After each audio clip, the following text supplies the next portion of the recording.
Awaken your spirit, chosen ones. Power doesn't disappear when it's exposed. It disappears when people stop believing in it. Here's the part nobody tells you. Most power was never real to begin with. It was rented, borrowed, held together by agreement, repetition, and a crowd willing to nod along. The moment that agreement breaks, the whole structure collapses without a fight. No explosions, no dramatic downfall, just an awkward silence where authority used to be. And suddenly, the people who were loud about you go very quiet, not because they've changed, but because the spell stopped working.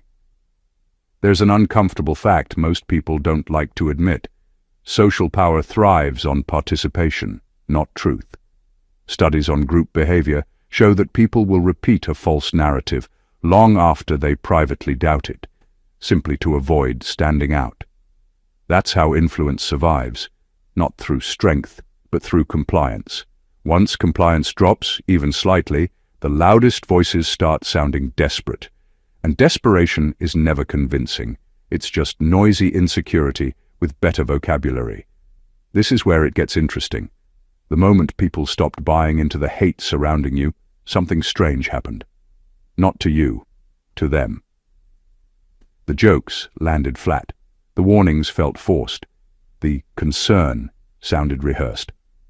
What used to feel intimidating suddenly looked like bad acting in a low-budget drama that had way too many seasons. Same lines, same tone, zero impact. At some point, even the audience started checking their phones. And here's the quiet twist that makes it hard to unsee. When a person loses the ability to shape how others see you, they don't just lose influence, they lose identity. Because for some people, being against you was the job. It was the personality. It paid their emotional bills. So when that stopped working, they didn't just lose power, they lost direction. And nothing is more uncomfortable than someone realizing their role has been cancelled without notice.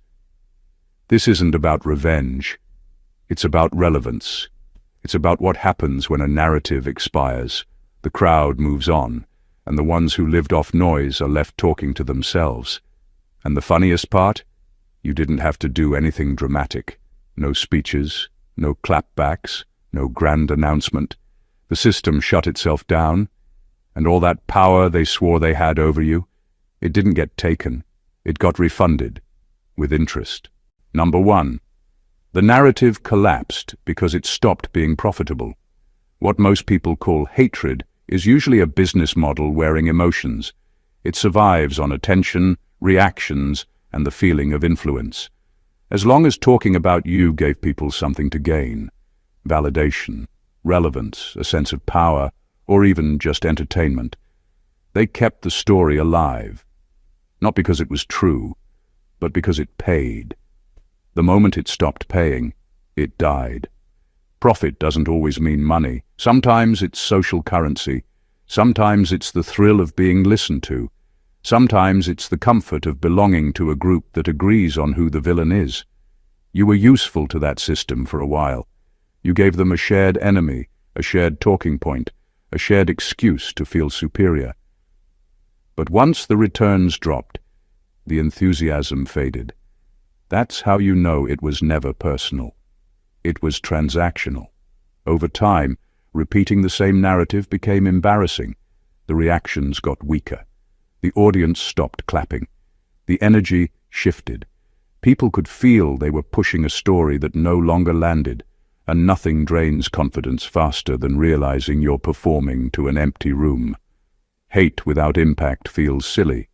Power without effect feels fake. And nobody wants to be the last person yelling when everyone else has moved on. What really ended it wasn't confrontation. It was diminishing returns. Each attempt to drag your name into something got less attention than the last. Each warning sounded more exaggerated. Each accusation required more effort to make it seem serious. When effort goes up and reward goes down, people quit. Quietly, without apology. This is the part that stings them the most. They didn't lose because they were exposed. They lost because they became irrelevant. Their words stopped shaping opinions. Their influence stopped moving people. And once that happens, the illusion of power collapses fast. No one announces it. It just becomes obvious. The truth is simple and uncomfortable. If tearing you down had still worked, they would still be doing it. The fact that they stopped isn't growth. It's economics. The narrative expired because it no longer produced results. And when something stops working, people abandon it, even if they swear it once mattered deeply. Number 2, you outgrew the version of you they were attacking. Most of the time, people attack who you were, not who you are. They latch onto a snapshot of you, a mistake, a weakness, a moment of vulnerability, and treat it like it defines the whole story. At first, it works because they're fighting an image, not a reality. That version of you is small enough to control, easy enough to shame, and simple enough to dismiss. But people change, you move forward, you evolve. And when that happens, their attacks stop landing the way they used to. Growth is invisible to the unobservant, but painfully obvious to anyone still trying to pin you down. They keep swinging at the old you, the version that made sense in the past, while you've already upgraded your thinking, your boundaries, and your presence. Their words, which once cut like knives, now bounce off a layer of confidence and clarity you didn't have before. They didn't realize that their power was borrowed from your compliance, from the version of you that still reacted to their noise. Once that compliance disappears, so does their leverage. It's not dramatic. There's no big reveal. They just start looking ridiculous. Friends, strangers, and even bystanders notice the mismatch, the way they keep yelling at someone who isn't listening, who isn't afraid, who isn't the same person they thought they could scare. Every attack becomes proof not of your weakness but of their stagnation. You've evolved past their comprehension, past their control. The old tactics fail because they were designed for someone you used to be, not the person you are now. And here's the subtle victory they rarely see. Growth doesn't need to announce itself. You don't have to prove anything, explain yourself, or defend your progress. You simply exist beyond the narrative they constructed. Their power fades naturally because the target they thought they had no longer exists. And the irony is brutal. The harder they try to hold on to the old story, the clearer it becomes that they've been left behind. You outgrew them. You didn't fight. You didn't argue. You simply became more than the version of you they could ever control. That's why silence feels louder than words in the aftermath. Because growth doesn't negotiate, it moves forward. Number 3. Their authority depended on repetition, not truth. Authority isn't magic. It's not some invisible crown you can wear and expect everyone to obey. Most of the time, what people call power is just a story repeated enough times that everyone starts believing it. The more someone says something, the more it feels true, even when it isn't. That's why repetition works better than reality. It's why the same claim, over and over, can make people feel guilty, scared, or impressed, even when there's nothing real behind it. The moment repetition stops, the illusion collapses. They relied on that. They weren't winning because they had facts, because logic, or because honesty was on their side. They were winning because they kept saying the same lines, painting the same picture, and making people nod along out of habit, fear, or the need to belong. Their power existed only in the cycle. Say it, hear it, believe it, repeat it. Break the cycle, and the house of cards falls. When their story stops landing, it's not that people suddenly see the truth, it's that people stop participating in the performance. Their audience begins to notice gaps, inconsistencies, or just plain tiredness from hearing the same narrative again and again. Repetition without results becomes exhausting, embarrassing, and ultimately irrelevant. The louder they get, the less weight their words carry. People don't even need to challenge them. They just stop listening. And the strangest part is how quickly the illusion unravels once repetition fails. Their confidence, which seemed untouchable, begins to wobble. Others start seeing the cracks. They realize the emperor isn't wearing clothes. And because authority was never built on substance, it disappears silently, almost invisibly, leaving the loudest voices looking ridiculous. The lesson is brutal. If your power depends entirely on being believed, being feared, or being repeated, it never belonged to you in the first place. It was borrowed. And the moment people stop echoing it, it vanishes, like smoke through fingers. That's why those who once had influence over you suddenly have none. The words they relied on to dominate lost their grip, and without repetition, authority dies quietly, leaving them staring at emptiness where control used to be. Number 4. You removed yourself from the audience economy. Power is a performance, and every performance needs an audience. The louder someone shouts, the more attention they get, the more relevance they feel. But all of that only works if people are watching, reacting, and participating. Once you step out of the spotlight they were counting on, their whole system begins to wobble. You don't even have to confront them or fight back. Simply stopping the supply of attention is enough to bankrupt their influence. They thrived because you, willingly or not, were giving them energy. Every reaction, every defense, every explanation was fuel for their narrative. It kept their story alive and their voice amplified. But when you stopped performing, when you stopped reacting, they were left talking into a vacuum. And nothing kills perceived power faster than silence. Their words, their accusations, their theatrics, all of it began to lose meaning because there was no one left validating it. This is why the so-called strongest voices crumble in the absence of an audience.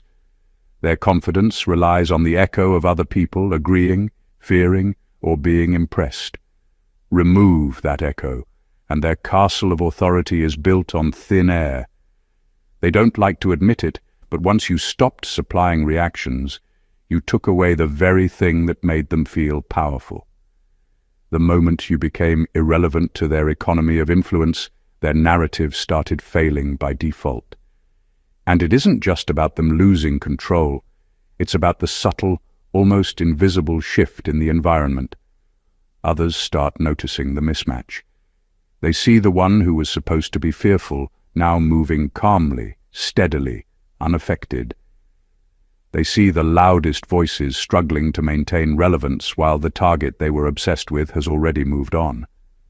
That contrast exposes weakness in a way confrontation never could. When you remove yourself from their audience economy, you don't just survive. You make them collapse quietly under their own reliance on attention. Their power wasn't real. It was borrowed from your participation. And once you withdrew it, their influence didn't just weaken, it evaporated. The silence you created spoke louder than any argument ever could. Number 5. They realized you couldn't be controlled through shame. Shame is a powerful weapon, but only when the target still fears it. It's the tool of choice for those who need to control, because it plays on insecurities, past mistakes, and the need to fit in. The problem for them is that once you stop caring about shame, it loses its sting. What they used to think would break you, their insults, their criticisms, their attempts to make you feel less than, suddenly becomes meaningless. The irony is brutal. When they couldn't get under your skin, they realized just how fragile their control over you really was. Shame thrives in environments where people still care about the approval or rejection of others. But when you no longer seek validation from the people throwing stones, their attacks don't land. In fact, they look pathetic. The moment you stop needing them to validate your worth, they lose the most powerful tool they ever had. All those accusations, all those concerns, they suddenly become just noise. empty words with no power over you, and it frustrates them in ways they can't even explain. They know their go-to weapon doesn't work, but they don't know how to regain control without it. What's even worse for them is how invisible the change is. You don't have to announce that you're no longer affected. You don't have to defend yourself or explain your growth. You just stop playing their game. When you stop feeling shame, the power dynamic shifts without any confrontation. You don't need to argue or make a scene. You simply stop engaging with the emotions they were relying on to manipulate you. And when that happens, they're left without leverage. The cruelest part, they can't even admit to themselves that their power came from your weakness. The moment you stop being weak to them, they're exposed. They realize they weren't controlling you. They were controlling the version of you that still cared about their opinions. And once that version of you is gone, so is their influence. Number 6. The crowd noticed the inconsistency before you did. People love a story, especially one with clear heroes and villains. That's why manipulators rely on repetition, exaggeration, and selective facts, because the audience wants a narrative that makes sense, even if it's false. But no story can survive endless contradictions. The moment the narrative starts to wobble, the audience sees the cracks before anyone else does. They notice when the person spreading the story says one thing today and another tomorrow. They notice when warnings sound rehearsed, when outrage feels delayed, or when attacks no longer match reality. Inconsistency is a silent killer, and it works faster than confrontation ever could. The truth is, humans are wired to spot patterns. When something doesn't add up, it triggers doubt. It doesn't matter how loudly someone shouts or how many allies they gather. People can feel when the story no longer fits. And that's exactly what happened. While the manipulators kept trying to control the narrative, their contradictions became more visible than their points. People started questioning the reliability of the voice they once followed, noticing that what was painted as absolute truth was, in fact, shifting with convenience. This is why the crowd can collapse quietly, without any dramatic reveal. The audience doesn't have to confront the storyteller. They just stop participating. They stop clapping, stop sharing, stop defending. Their silence is louder than any argument. And the ones trying to maintain control feel it immediately, even if they can't put a finger on why. Their influence weakens because it's no longer credible. And the kicker is that they often don't even realize who caused the collapse. They see the crowd moving away and blame external factors, while the real reason is simple: inconsistency. The audience had already decided the narrative wasn't worth following. By the time you notice it, the power has already shifted. You didn't even have to act. Their story failed itself, and the people who once obeyed it quietly walked away, leaving the manipulators talking to thin air, powerless and exposed. Number 7. Your steadiness exposed their emotional instability. There's a hidden truth about those who try to control others. They are often unstable themselves. Their power relies on creating chaos, confusion, and emotional spikes, because the higher the reaction they provoke, the more control they feel. But when you remain steady, calm, and unshaken, that whole illusion collapses. Suddenly, their volatility looks ridiculous. The more they thrash and panic, the clearer it becomes that the one they're attacking isn't even participating in the storm. Your composure doesn't just shield you, it highlights their weakness in stark contrast. Emotional instability is contagious, but it only works if someone absorbs it. When you don't absorb it, you remove the fuel that makes the chaos meaningful. Their frantic attempts to manipulate, intimidate, or provoke fall flat, because your steadiness acts like a mirror, reflecting their overreactions for everyone to see. And people notice. Friends, observers, even passive bystanders can sense it. The louder they scream, the calmer you remain, the more exposed they become. That imbalance is more revealing than any argument or explanation could ever be. The beauty of this is that steadiness doesn't require effort. You don't have to fight back, explain yourself, or prove anything. You just exist without giving them the reaction they crave. And in doing so, you force them to confront their own lack of control. It's almost poetic. The one who thrived on destabilizing others is revealed as unstable themselves, and the target they tried to shake remains unmoved. There's a quiet power in being unshakable. It makes attacks look desperate, manipulations look childish, and threats look empty. Over time, even the most committed critics lose confidence because their tactics no longer work. You don't need to yell louder than they do. You just need to be steady, consistent, and unbothered. That steadiness doesn't just protect you, it dismantles the false authority they've been hiding behind. And the irony is brutal. The harder they try to provoke a reaction, the more their own instability is exposed and the less power they actually hold. Number 8. They lost access to your nervous system. Control is a chemical reaction long before it's a conversation. The people who once held power over you didn't rely on facts or reason. They relied on triggering your emotions, hijacking your fear, your guilt, your anxiety. They learned how to push the right buttons, how to get your heart racing, your stomach twisting, your mind spinning. That was their leverage. But the moment they no longer had that access, the moment they couldn't get under your skin, their control vanished. It isn't dramatic, it isn't loud, it's simple physics. Without a connection to the nervous system, influence dies. This is why silence feels louder than words. When you stop reacting, when your body and mind no longer respond to their provocations, they're effectively talking to a wall. Their attempts to manipulate, intimidate, or guilt you become ineffective, and in the absence of a reaction, their power evaporates.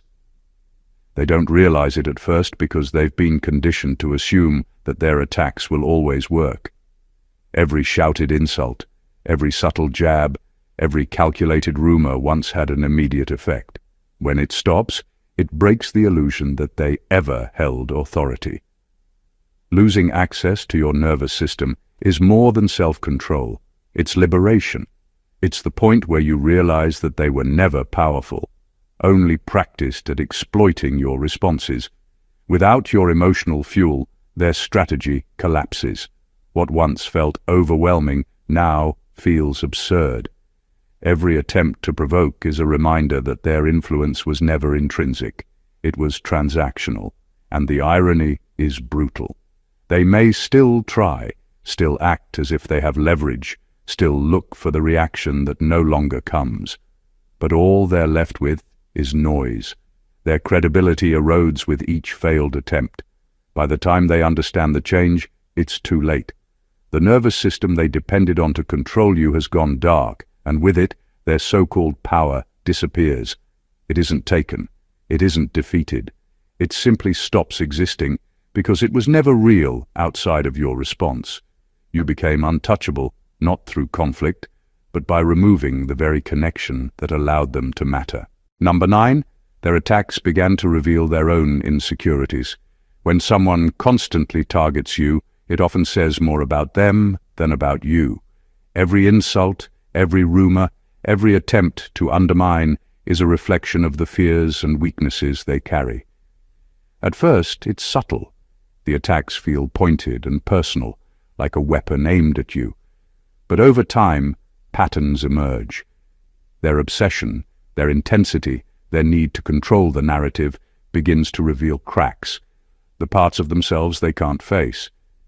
Every exaggerated accusation, every desperate attempt to sway opinion is a window into their own insecurity. People who project hate relentlessly are often hiding deep self-doubt. Their power depends on keeping others small so they can feel bigger.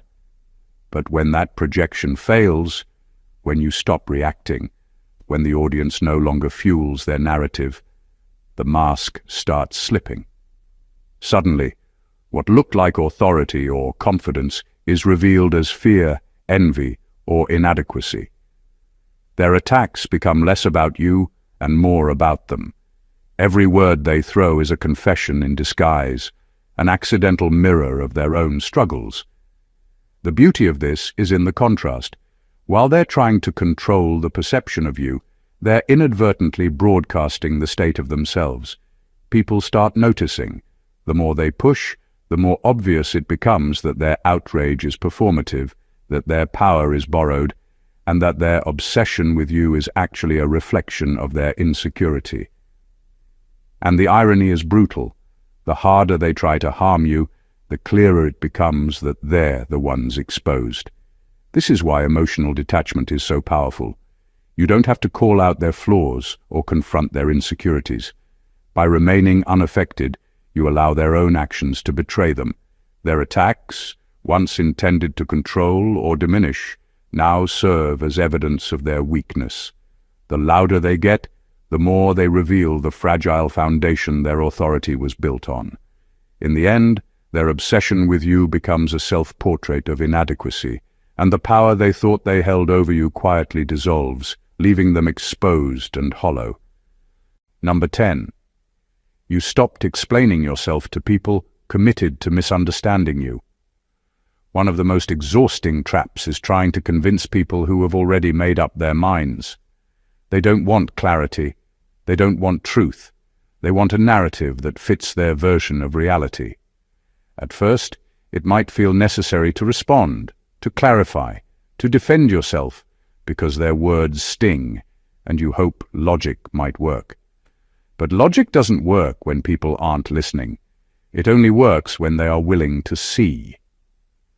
The moment you stop feeding their obsession, something powerful happens. Their control slips because they no longer have access to the reactions that once validated their narrative. Explaining yourself to someone determined to misunderstand is like throwing water into a sieve. No matter how clear, precise, or reasonable your words are, they filter through the biases, insecurities, and assumptions of the other person. And as long as you keep explaining, you're giving them relevance, emotional fuel, and a sense of power. Once you stop, you remove the energy that sustains their attacks. Silence becomes a weapon. Not your silence as a weakness, but your silence as a refusal to participate in a story that isn't yours. When you stop defending yourself, the narrative collapses quietly. People who were invested in controlling the perception of you find themselves talking to walls. Their arguments start to sound empty, their attacks repetitive, and their concern forced. The ones watching start to notice the pattern. The person they tried to dominate isn't dominated, and the ones who were once loud now look small and desperate. Their influence over opinions fades because the audience isn't being fed a show anymore. The brilliance of stepping out of this cycle is that you don't have to convince anyone. You simply live outside their story, and the story begins to unravel on its own. By refusing to explain yourself, you reclaim the narrative and show that control was never theirs to hold. Their power dies quietly, invisibly, without confrontation, because it depended entirely on your willingness to participate. Once that participation ends, so does their authority. Number 11. The power imbalance reversed without announcement. Power is a quiet, often invisible thing. It doesn't always announce itself with grand gestures or confrontations. Sometimes it shifts silently, like a tide receding, leaving those who thought they ruled stranded. That's exactly what happens when someone who once held control over you suddenly realizes their influence has vanished. The imbalance flips, but no one makes a public statement. There's no declaration, no victory lap, just a subtle realignment that leaves the once dominant party scrambling to understand what happened. The people who thrived on having leverage over you relied on a system built on fear, attention, and reaction. They knew exactly which buttons to press to make you feel small, guilty, or reactive. But when you step out of that framework, when you stop responding to manipulation, stop feeding the narrative, stop giving your energy, the dynamic quietly reverses. The one who once had all the supposed power begins to appear desperate, obvious, and fragile. Every word they say, every action they take, starts to reveal their reliance on control that no longer exists. This reversal doesn't need dramatics. You don't have to prove a point, call them out, or issue any warning. Your calm, consistent presence is enough. By refusing to participate in the story they built around you, you shift the authority without anyone noticing the moment it happened. To outsiders, the contrast is clear. The person who was once aggressive, controlling, or loud now looks small, while the person who was targeted moves steadily, unaffected, and unshaken. That contrast speaks louder than any confrontation ever could, and the irony is merciless. They continue acting as if their power is intact, yet every effort they make to regain control only highlights the reversal. The harder they push, the weaker they look. The imbalance is no longer in their favor, and the truth is unmistakable to everyone watching. Authority was never permanent, and control only exists where energy and participation allow it. By stepping out of their cycle, you quietly reclaim the upper hand, leaving them exposed and powerless while you continue unaffected. Number 12. Others learned from how you handled it. Power isn't just about control, it's about influence. And influence doesn't always come from being loud or aggressive.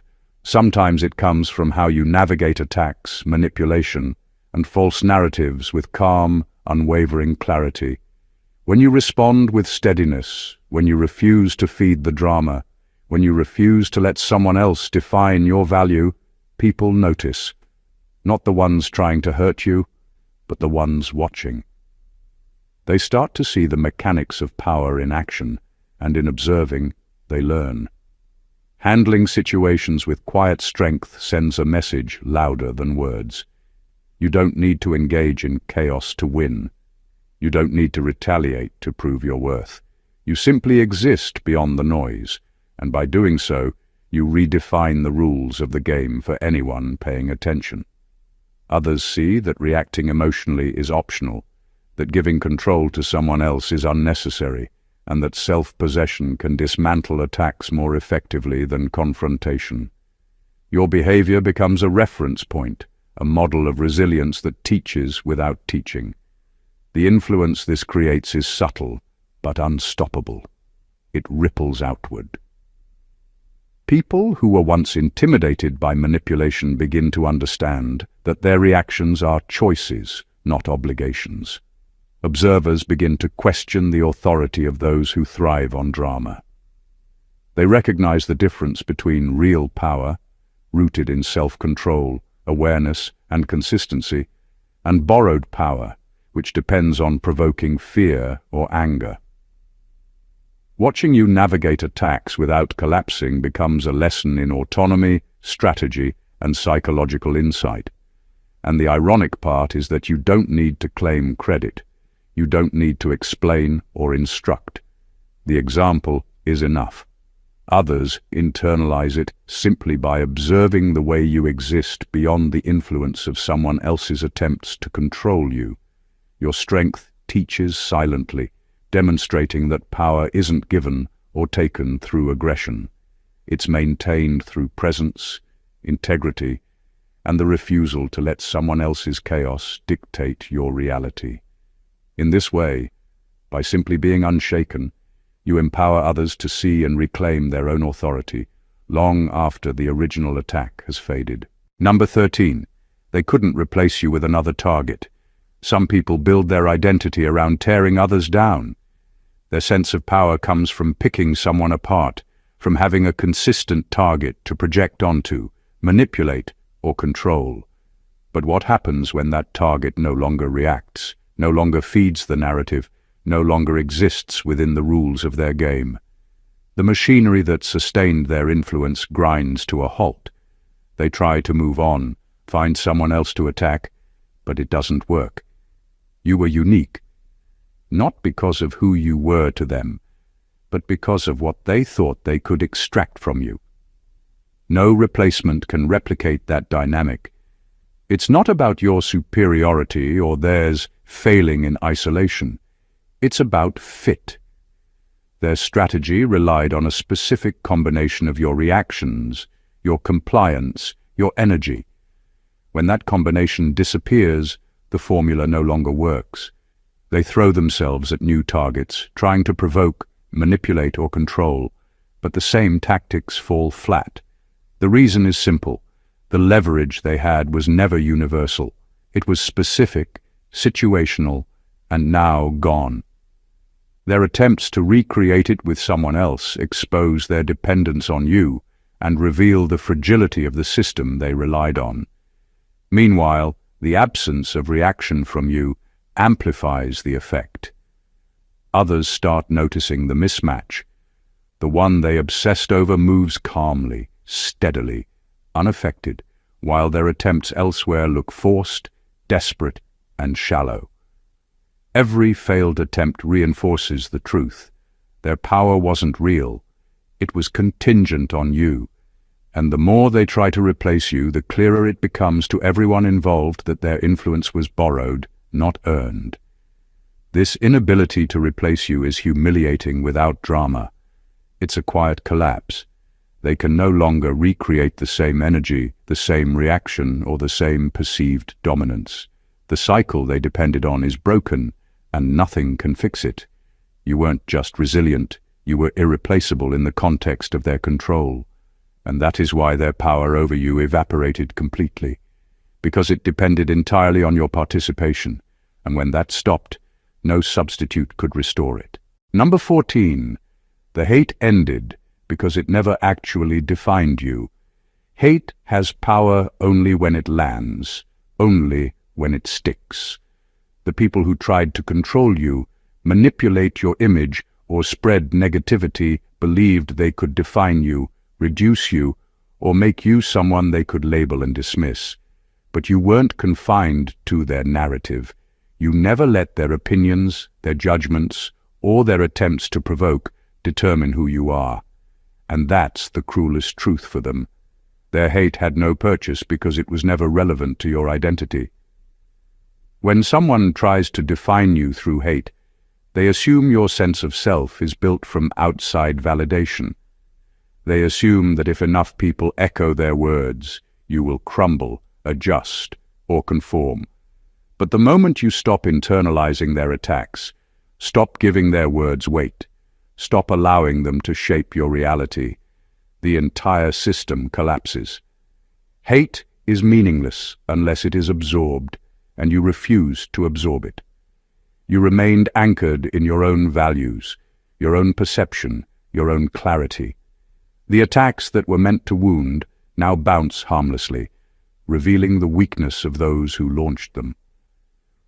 What's remarkable is how this shift happens quietly. You don't have to fight, explain, or retaliate.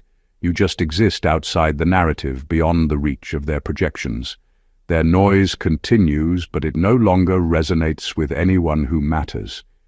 The more they try to cling to the idea that their words define you, the more obvious it becomes that they were never powerful in the first place.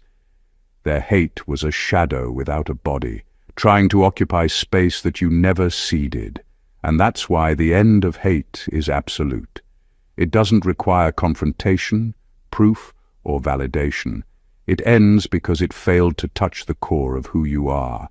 It ends because your identity isn't negotiable. They were betting on your reaction, your vulnerability, your participation. And when that never came, their entire foundation crumbled.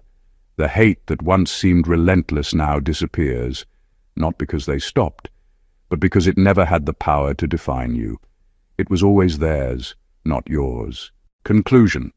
What we've explored here is the quiet, unstoppable truth about power, influence, and resilience. The people who tried to control you, manipulate your image, or define your worth were never as powerful as they seemed. Their authority depended on borrowed energy, borrowed attention, and borrowed compliance. Every attack, every narrative, every attempt to provoke was effective only because you participated, only because you gave them access to your emotions, reactions, and vulnerabilities. Once that access was gone, once you refused to feed the chaos, their influence began to collapse quietly, almost invisibly. You outgrew the version of yourself they were attacking, exposing their instability and leaving their repeated stories hollow. You removed yourself from their audience economy, stopped explaining yourself to those committed to misunderstanding you, and simply existed beyond the reach of their projections. With every calm reaction, every steady step forward, every refusal to absorb their attacks, you revealed that their power was never real. It was conditional, fragile, and entirely dependent on your engagement. And the most satisfying truth of all? Hate can never define someone who refuses to participate in it. Through this process, others watched, learned, and began to understand the true mechanics of strength, control, and self-possession. Your presence became a silent lesson in resilience. Meanwhile, the manipulators were left exposed, powerless, and unable to replicate what they once had with you. The narrative expired because it relied on a version of you that no longer existed, and the power they once claimed simply evaporated. This is a story of quiet victory, of influence reclaimed, of identity preserved. It proves that true power is never about tearing others down. It's about refusing to be controlled, refusing to be defined, and refusing to react to what doesn't matter.